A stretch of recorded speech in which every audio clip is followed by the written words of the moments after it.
ഞാൻ ചേർത്തുകൊള്ളും, ഞാൻ ശേഖരിക്കും, ഞാൻ ഒരുമിച്ച് കൂട്ടും എന്ന ആ പദം ഉപയോഗിക്കുന്നത് ഹൃദയ വേദനയോടെ തീരുമാനത്തിൽ ഉറച്ചവനായി ആർ എന്നെ തടയുവാൻ കഴിയുമെന്ന് മുന്നറിയിപ്പോടെ വെല്ലുവിളിയോടെ കർത്താവ് പറയുന്ന ഒരു വാക്കാണ്, ഞാൻ ചേർത്തുകൊള്ളും, ഞാൻ ശേഖരിക്കും, ഞാൻ ഒരുമിച്ച് കൂട്ടും. ഇതറിപ്പോയതിനെ ചേർക്കുന്ന ദൈവം. ഒന്നാമതായി യാക്കോബിന്റെ മക്കളിൽ യോസഫ് എന്ന പ്രിയ മകൻ ഒരു സ്വപ്നം കാണുന്നത് മുഖാന്തരം, അതുപോലെ അപ്പൻ അധികം ഈ മകനെ സ്നേഹിച്ചത് മുഖാന്തരം സഹോദരന്മാർ ഈ യോസഫിനെ അപ്പനിൽ നിന്ന് ചിതറിച്ചു.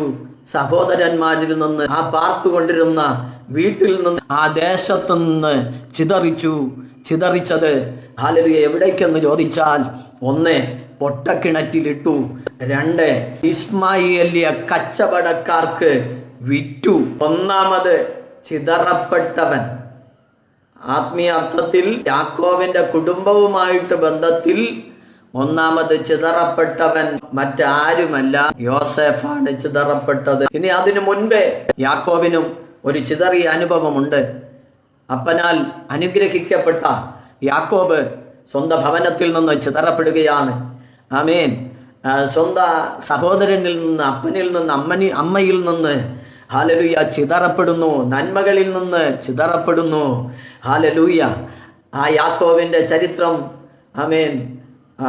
ആദ്യം യാക്കോബ് ചിതറപ്പെടുന്നു, 2 യാക്കോബ്, ആമേൻ, യാക്കോബിന്റെ ഹല്ലേലൂയ യോസേഫ് ചിതറപ്പെടുന്നു.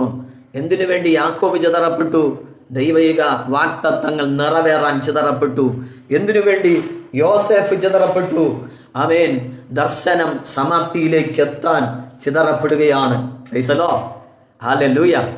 എന്നാൽ ആമേൻ, അപ്പൻ പറയാതെ, അപ്പൻ അറിയാതെ ചിതറപ്പെട്ട മനുഷ്യനാണ് യോസേഫ് എന്ന് പറയുന്നത്. എന്നാൽ യോസേഫിന്റെ അനുഗ്രഹിക്കപ്പെട്ട അനുഭവത്തെ ദൈവം ഒരു മാന്യതയുടെ നാളുകളാക്കി മാറ്റി.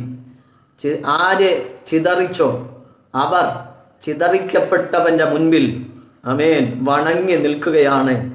ഒരു പിടി ആഹാരത്തിനു വേണ്ടി, ഹല്ലേലൂയ, ജീവൻ നിലനിർത്താൻ വേണ്ടി ചിതറപ്പെട്ടവനെ അനുഗ്രഹിക്കുന്ന ദൈവമാണ് നമ്മുടെ ദൈവം.